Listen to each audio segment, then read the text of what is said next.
Hey guys, welcome to another level 1 MCAT prep viewer question. You can send questions to me on my Facebook page or even in just the comment section below.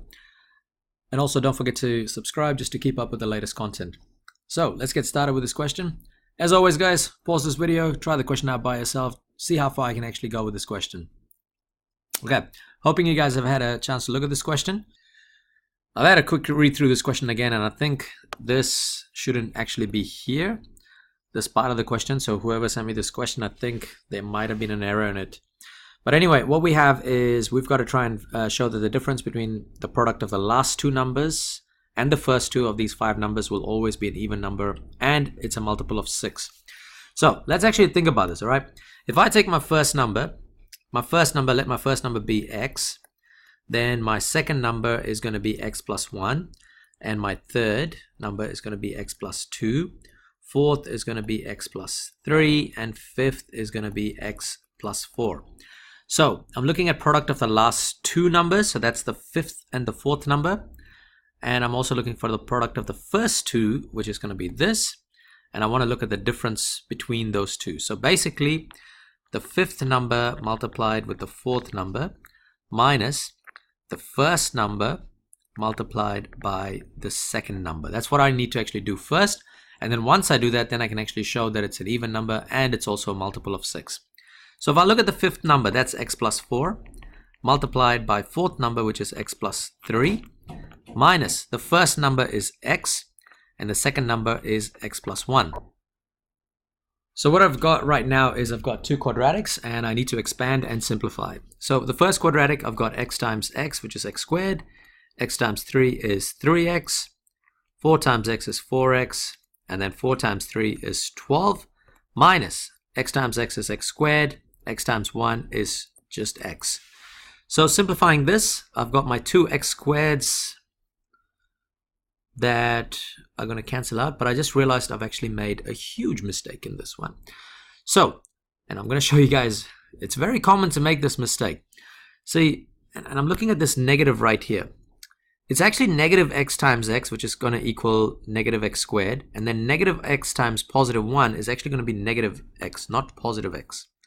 So that's something that we need to be careful about. And it's a very common mistake people do. And as you guys see, yeah, I've been doing maths for so long, even I make that mistake, all right? So now let's actually go and simplify this. So we've got x squared and x squared. They kind of cancel out each other. And you've got 3x plus 4x minus x. So basically we got 3x plus 4x, which is 7x, minus x is equal to 6x. And then what we have is just 12. Now, the first thing is that to prove that this number is even, remember that even number can be written as 2 multiplied by n. So what I can do is I can actually write 6x plus 12 as a factor of as a multiple of 2. So I can rewrite this as 2. Factorizing this, I'm going to get 3x plus 6. So this tells me, therefore, this is an even number. Now the second thing is actually proving that it's a multiple of 6.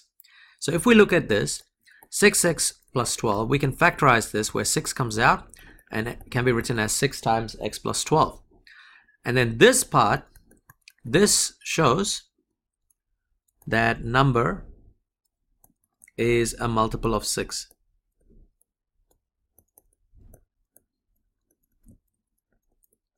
Because we actually have 6 times something, and that means it will always be a multiple of 6. Okay guys, so going back to the question, when anytime you're dealing with like consecutive numbers, remember the consecutive numbers, you've got to actually add 1 to each one of the whatever the first number is.